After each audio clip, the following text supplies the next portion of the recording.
Science and faith can coexist. Unanswered questions, we've been talking about that a little bit. What happens when science seems to answer questions that the Bible's not asking? And do those conflict? Where do we go with our answer? Are we okay with a little bit of mystery? Like, I don't know how my phone works, but I use it and I like it just fine. And I'm okay not knowing. When it comes to different things in life, some of us are more comfortable with a certain degree of mystery than others. But the point is, it's okay to wonder a little bit. It's okay to wonder. Let your mind be in awe of all that it is that God has created and done with this earth, done with your life, done with your relationships, and wonder the way that he has a relationship with us despite our many shortcomings. How many of you guys like a good origin story? Anybody? Like anybody try to jump into the Marvel movies because you had a friend drag you there, but you had no idea what was going on with one of the characters or more? And so they're like, oh, you have to watch this movie. You have to go back and watch the origin story for that hero. Like there's so much going on now, it's like harder and harder to keep track of it. Sometimes people feel that way when they come into church because sometimes we talk Christianese. We talk with assumptions that everybody in the audience knows everything that we're referring to, and that's just not often the case. You need to go back a little bit. Origin stories are good because they fill in missing pieces of the puzzle. Am I right? They fit into the story and give you a clearer picture of what was going on when you saw the original story. Kind of like how, well, never mind, I won't give you a Star Wars reference. I had that locked and loaded, but because of our game, I'll pass on it. You get the point I'm trying to make, right? No, it's okay. It's okay. There's truth in every joke, and I can accept that. And so, but the reality is, we all like a good origin story from time to time. We like to fill in the missing pieces of the gap. But how many of us, when it comes to understanding the world around us, when it comes to our faith, we want to make sure it's built on something solid. We want to make sure, just like when we understand the origin story to the main character of a franchise or a movie that we love or whatever it is, we like to have that foundational building block of the story. Many of us, when it comes to our faith, it's important to have the origin story. It's important to know not only the origin story, but in the grand scheme of things, which puzzle pieces should go at the bottom of the tower you're going to build. Any of you ever played Jenga before, right? Like the point of the game is what? It's not to knock the tower down. It's to take out the blocks without it falling, right? Right? If you pull a piece off the top, is it going to fall? No. So, but if you pull out a piece in the middle, will it fall? Maybe. If you pull out a bottom piece, what are the odds of that falling? Are they high or low? High. Okay, you get what I'm saying. We want the foundation to be strong. And so we want it to be sturdy. And so for a lot of us, when it comes to our faith, what's the origin of our faith? What is the foundational building blocks that we build our faith on? In other words, what's most important? Like it makes sense in relation to the series we've been talking about, because we're talking about like what parts of science can we accept versus not accept, right? Oftentimes we make certain things like the foundational blocks, when in reality they're probably somewhere near the top, and vice versa. We sometimes take what should be the foundational blocks and we don't put it anywhere near the foundation. And so for most of us, if you grew up in church, just by show of hands, who grew up going to church in your young years? Okay. If you're that person, you're probably going to relate to my story, because I also grew up in church, and you maybe believed that one of the foundational blocks of your faith were Bible stories, right? Is that fair? Bible stories, right? That's one that for me was one, and that's a good block, mind you. It's a good one. But here's what I mean by that. You were told that our faith matters because the Bible tells us it should.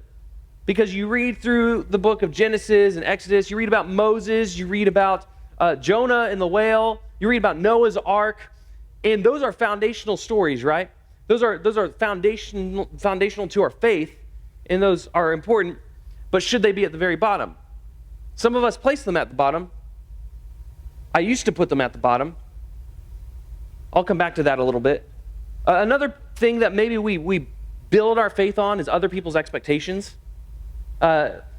Your parents said you should go to church, so you might not want to, but you're not going to cause much of a fight about it because you really just don't want to do that every week. So you'll come, you'll satisfy the expectations of maybe it's your small group leader, maybe it's me. You feel this pressure to come because while you might have doubts, you're not quite ready to express those doubts yet, so you come. So sometimes the building blocks of our faith, intentional or not, are things like that, the Bible stories or other people's expectations. Some of you, the foundation of your faith was born out of tragedy or trauma in your life, if we're honest. Like something tragic happened, it brought you to church, it made a message from CIY hit home a little bit harder, it made something click more where, man, your faith was solid because in that tragic moment, God intervened in a way that was really powerful and awesome. But if you're honest, since time has gone by, you've looked back and maybe questioned how real that was. Was it just because you were emotionally vulnerable in that tragic, traumatic season, and now maybe that's not enough for you anymore? The reality is we build our faith on a lot of things. That's the point I'm trying to get at. Maybe you go through high school and your faith is built on any of those things. And maybe it's just traditions that have been passed down from your family. But along the way, those things that used to be enough for you to sustain your faith and for you to build your faith on, at some point along the way, maybe they stopped being enough. For some of you, maybe you've not hit that point yet, and that's fine. Hopefully you never have to. But sometimes we look on the things that build our faith and we wonder if that's enough. Maybe those old traditions that used to mean a lot to me, maybe now I don't really see the value in that as it relates to like modern day Western society and what importance that has in my life. And that's honestly the card that a lot of people play in the world today. Here's the problem. What happens when the layer that you've built your faith on doesn't hold up anymore? When the things that you thought were most important to your faith don't seem to really make a difference in your everyday life, what do we do then? Okay, if the building blocks of your faith are the stories in the Bible or the fact that other people, maybe including your parents or your family, believe, what happens when a classmate, a college professor, or future boss challenges what you believe? What then? What happens when somebody who's maybe more educated than you when it comes to certain scientific realities in our world today, and you don't have an answer for that, and it seems to conflict with something in the Bible? Well, let me just tell you, the odds of that happening are pretty high. Now, I said this maybe last week or 2 weeks ago, and I stand by it. I believe in the whole Bible. I believe it's absolutely true. We'll talk later today why I do. But you're going to encounter a lot of counterpoints in this culture that'll convince you otherwise.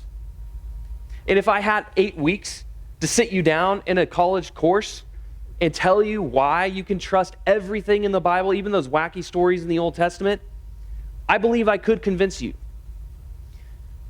But I don't have that kind of time. So instead of telling you what to think, today I want to get into tell you why or how to think when it comes to some of these things. Because I'm not going to be around your life forever. You guys are going to graduate and go on in a couple of years. Some of you, you'll stick around, but a lot of you won't, and that's fine. You'll move to different towns. You'll move on to the next stage of your life.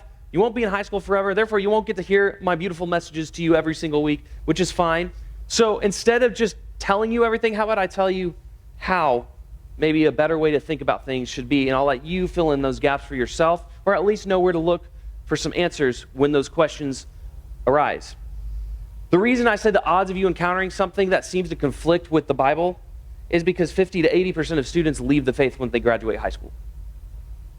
A college professor says something, or your friends will convince you of something. You'll go down that rabbit hole on YouTube that seems to convince you that your faith is really not sustainable in the scientific realities of our world, and maybe it's a moral dilemma that's in our world. If God was all powerful and good and loving, then how do bad things still continue to happen to good people? Maybe it'll be something like that, but something will come along and rock your faith. And it'll rock the foundation if the layers that you built your faith on are not the things that it was supposed to. And so we're going to get into that a little bit today. If someone can disprove your foundation, then all the faith that you've built can come crashing down. In other words, if your faith is built on the fact that there was a worldwide flood because it says so in Genesis chapter 6 through 9, but somebody comes along and says in a college science class, there's no way, that there's no geographical evidence that the whole world was flooded, because that'll happen. Or you'll see it on YouTube. When that happens, if your faith is built on stories like that, it'll crumble. And again, I think you have reason to believe those things. But you'll hear convincing arguments of why you shouldn't. And if that's what your faith is built on, does that make sense what I'm saying? Like, these things are important, and they inform our faith, but they're not at the bottom of the foundation of the Jenga tower that is your faith. So I will come back to that. Some people get uncomfortable when I start saying stuff like that. I promise you, I believe everything. I'm a Bible Bowl kid. I grew up all that. Yes, I grew up memorizing the Bible. I went to Christian school growing up all throughout my developmental years. I went to Bible college. I can prove to you why you can believe in the whole Bible. But again, you're going to hear a lot of things from a lot of different sources that are going to tell you why you shouldn't. And so I want to prepare you for, in case you hear something convincing, why that doesn't make or break your faith. So stick with me.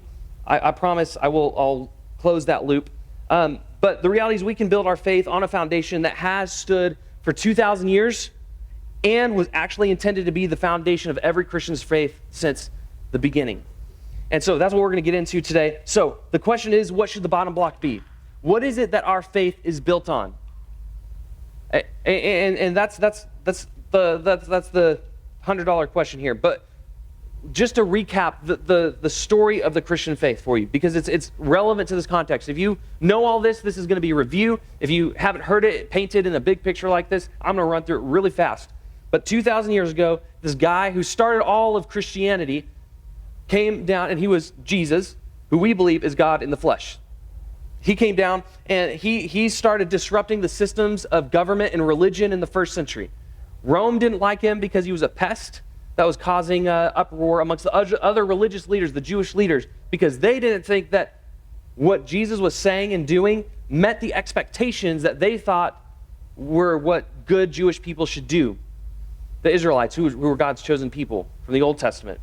Okay? And so Jesus was disrupting all that, and the Jewish leaders did not like this very much, so they didn't like him. The Roman Empire didn't like him, but he started garnering this huge following, and people started following him. He started saying things that is not okay, that some would say is blasphemous. Things like, I am the Son of God, which means I'm God, right?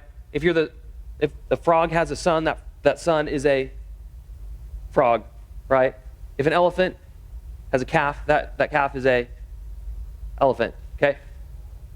If you are the Son of God, then you are a God. And Jesus is claiming, that's me. All those prophecies in the Old Testament talking about the coming Messiah, that's me. All the law and prophets are fulfilled in me. Religious leaders don't like that. Like, you can't say that. Only God can say that. And Jesus is like, right. But you can't say that. You're not God. And he's like, I am. Which goes back to Exodus, where God says, I am the great I am. Like, so Jesus was causing all kinds of trouble. They didn't like him, but he treated people with love, with compassion, forgiveness, and mercy. And only God had the power to forgive. Right? If you went to the priest and you sacrificed your animals on the altar, that would roll back your sins a little bit, but you were not forgiven. That was just to atone for God's wrath for your disobedience. But that does not mean you're forgiven. Jesus was walking around saying, you're forgiven, you're forgiven, you're forgiven. I have the power to forgive you. When the religious leaders didn't like it, he was like, watch this, get up and walk. Also, you're forgiven. The miracles were the evidence that what he was saying after that, the you're forgiven, I'm the Son of God, were true. The miracles were the proof, the evidence of what his words were saying. So Jesus died on a cross for disrupting those systems. The Jewish leaders colluded with the Roman government and had him crucified. Pontius Pilate was the Roman justice that was standing by for that and oversaw that. And this is what it says in Matthew chapter 28, verses 2 through 6. It says, there's a violent earthquake, for an angel of the Lord came down from heaven and, going to the tomb, rolled back the stone and sat on it.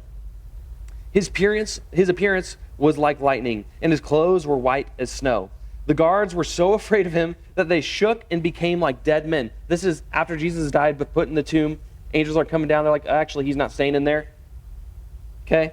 The angel said to the women who came to give Jesus a proper burial, because the crucifixion is a shameful death only for the worst of criminals. So they were coming to give him a proper burial. And they say to the women, don't be afraid, for I know you are looking for Jesus who was crucified. Guess what? He's not here. He has risen, just as he said. Come and see the place where he lay. And maybe you've gotten used to this story because you've heard it growing up.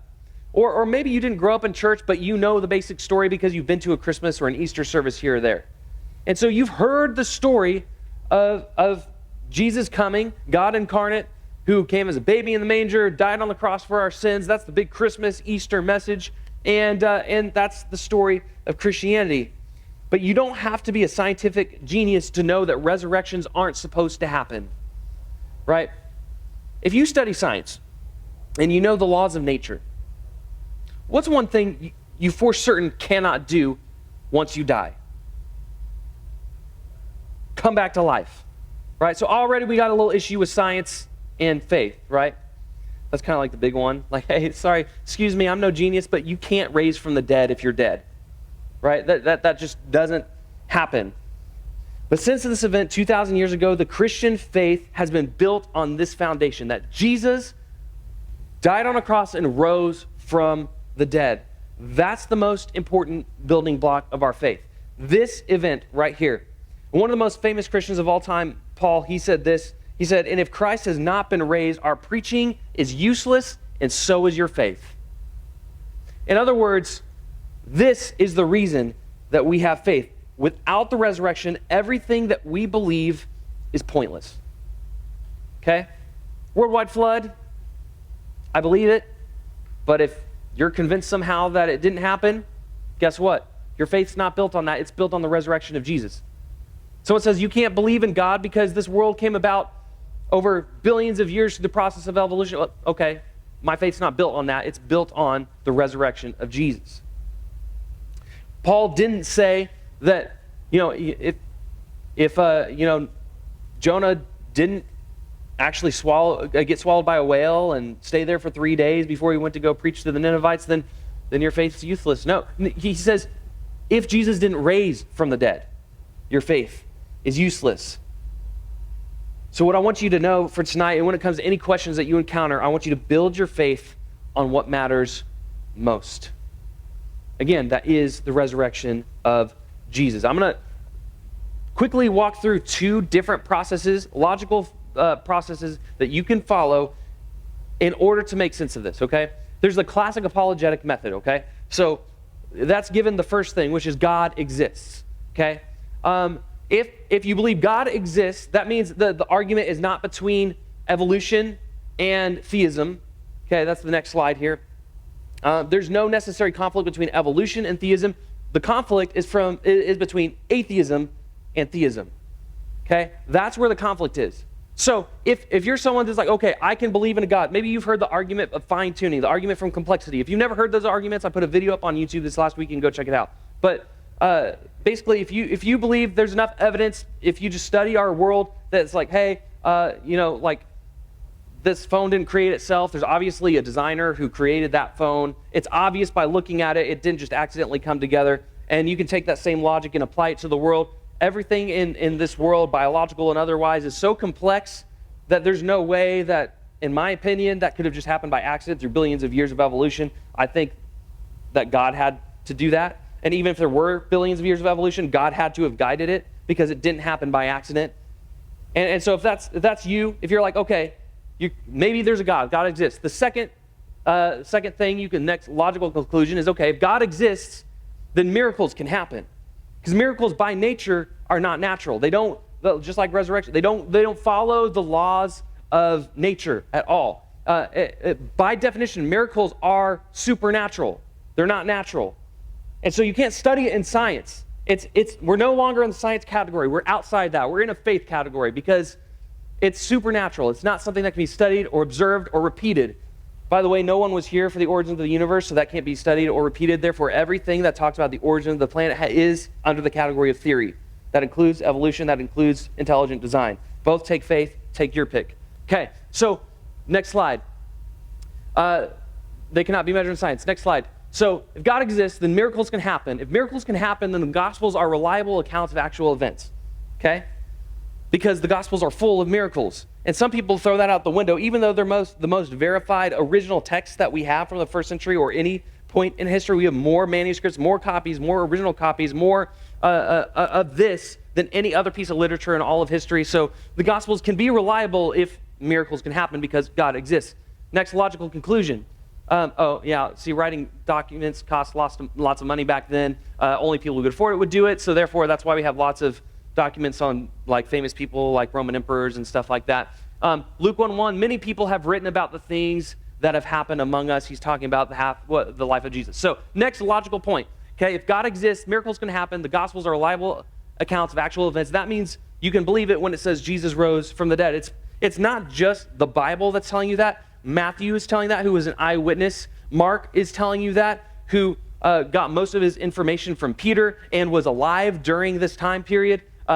Luke, we just read a minute ago, was a doctor at the time. He was a Gentile. He was around, and he actually traveled with Paul. You read about that in the book of Acts, which he also wrote down, which are accounts of history. So you go through all these things. James, the half-brother of Jesus, wrote down things like this. And so these are not the Bible that's telling you. These are people, eyewitnesses to these accounts. Again, more literature than anything else telling you that.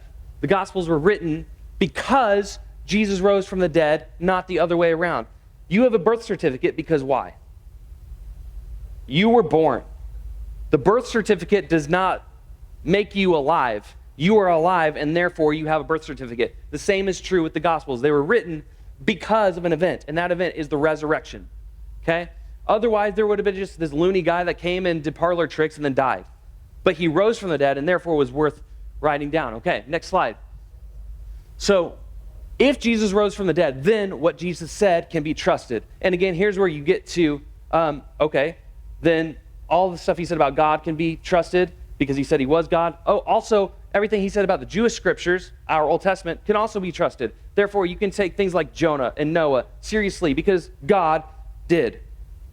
That's the logical argument there. Okay, that's the classic apologetic method. Okay, that's if you can start from a place that, okay, maybe there's a God. Then you can, all of that follows. Or probably the better way you should build your faith is this. Jesus rose from the dead. Okay, we have more account. The body was never found, by the way. If you do your research, and if somebody tells you we don't know that this fictional character named Jesus actually lived in the first century, they don't know history because there was a big search in the 70s over the historicity of Jesus. And today, every secular historian who hates religion will admit Jesus was a figure who was alive and around. Too many people have written about him that were not people that are in our Bible, that validate things that are in our Bible. So I don't have time to get into all of it today, but there are so much accounts. These disciples were willing to die for their faith, and they did. These were common fishermen, cowards who in the Gospels, when Jesus was arrested, ran and fled because they were so afraid. How did these scared little, like Peter, who denied knowing Jesus to like a little girl, right? How are these scared, ordinary, no good for anything, sinners, tax collectors, and fishermen suddenly so brave and had the balls to die for their faith if it wasn't real? Okay, you have all this documented evidence for the reality that these people are saying, hey, he rose from the dead. We were with him. And he appeared in front of 500 witnesses, by the way, who all would have said, no, that's not true if it wasn't true. But Jesus appeared over 40 days after his resurrection to over 500 people. Okay, so this is all verifiable stuff. He rose from the dead. The Romans never found the body, could never, just because if they wanted to easily say, no, he didn't, y'all are crazy, you're making it up, they would have produced the body, which the disciples wouldn't have been able to steal because it was guarded by 2 Roman guards. And if the Roman guards had let the disciples steal them, they would have been killed. Right? There's big consequences. Nobody could produce the body. Tomb is empty to this day. What happened? Everybody who was there is saying he rose from the dead. So the next thing, go back. So if Jesus rose from the dead, the next logical conclusion is that, well, if somebody dies and raises from the dead and predicts it beforehand, you just go with whatever they say. So if he raises from the dead, he can be trusted. If he can be trusted, the Gospels are reliable accounts of actual events. If that's true, then you have to accept miracles can happen, something that's outside of the natural because, well, this guy, he rose from the dead. And therefore, God must exist because he's outside of our laws of space and time.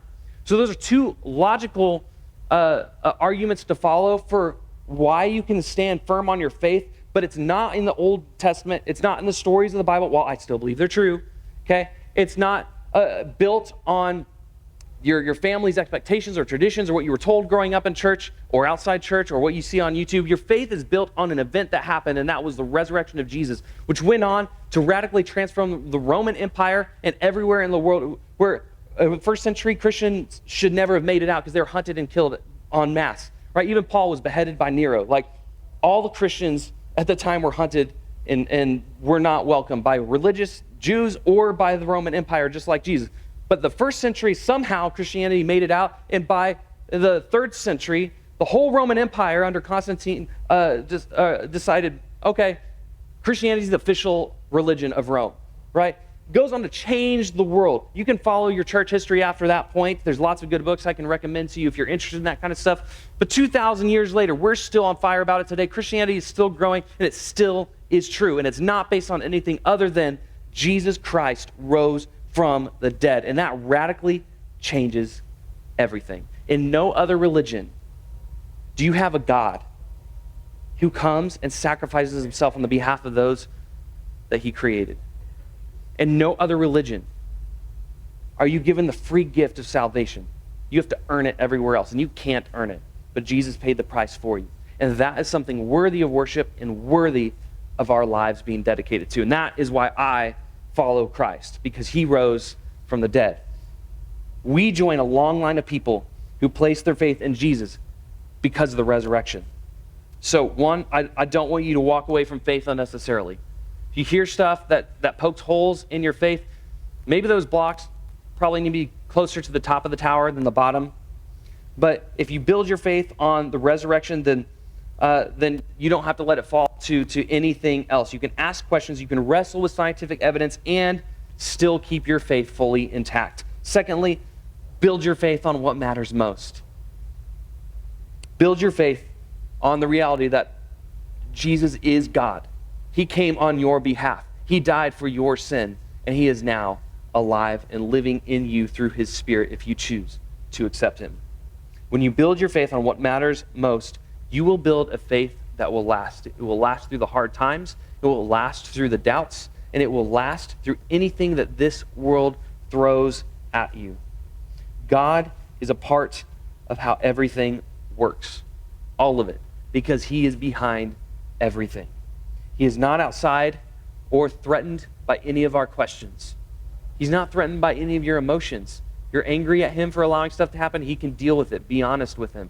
He's given you his body through his church, the people, to go with you, to carry your burdens with you, to encourage you and to build you up, because you are not alone in this fight. So my question for you as you head to groups is, what is the current foundation of your faith? What is the current foundation of your faith? If it's not the resurrection, then maybe it's time to reconsider. If you would like to maybe for the first time give your life to Jesus, if you want to be baptized, if you're like, you know what? I want to own it for myself. I don't want it to be my parents' faith. I want it to be my faith. If you're ready to call him your Lord and Savior, then I want you to come talk to me afterwards or talk to your small group leader. If you have questions and you want to know what your next step is, talk to your small group leader. Talk to me. We are here for you. We want you to succeed in life. And most importantly, we want you to succeed in your faith. Let's build our faith on what matters most. Let me pray. Father, we love you and we thank you so much for your Son, for the free gift that we have through his sacrifice on the cross, that we don't have to be held by our shame, by our sin, by our shortcomings, by our mistakes, by our flaws, by anything other than your Son. Because of Jesus, we are made righteous. Because of Jesus, we are good enough. Because of Jesus, we have real ground to stand on. You won't abandon us. You will never leave. You are the solid rock that we stand on.